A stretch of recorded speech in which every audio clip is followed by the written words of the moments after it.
পাণ্ডুগ্রাম এবং পাণ্ডুগ্রামের এটা স্থানীয় নাম হচ্ছে বাড়াইচণ্ডী। মূলত বাড়াইচণ্ডী মানে গ্রামের বাইরে যে চণ্ডীর অবস্থান। কিন্তু আপনি এখানে এসে মূর্তিগুলো দেখবেন অন্য রকমের, মানে পাল যুগের বৌদ্ধাঙ্গিক বিষ্ণু মূর্তি এবং বিষ্ণু চক্রও আছে।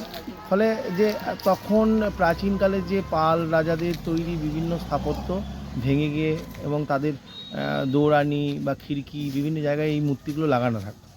সেটা এখন চণ্ডীরূপে পূজিত হচ্ছে, মানে মানুষ যতবার বিপদে পড়েছে আশ্রয় করেছে বিভিন্ন ধর্মদেবতাকে। ধর্মমঙ্গলের সময় আমরা দেখি যে মানুষ ক্রমশ দেবতা হয়েছে।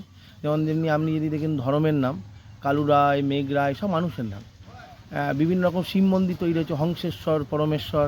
তার একটি কারণ যে ওই বংশের কেউ অকাল মৃত্যু হয়েছে বা খ্যাতিমান মানুষ হয়েছে, তার নামেই এই মন্দির বা মূর্তি প্রতিষ্ঠিত হয়েছে। তেমনই এরা চণ্ডী, এই চণ্ডী গ্রামকে রক্ষা করতেন।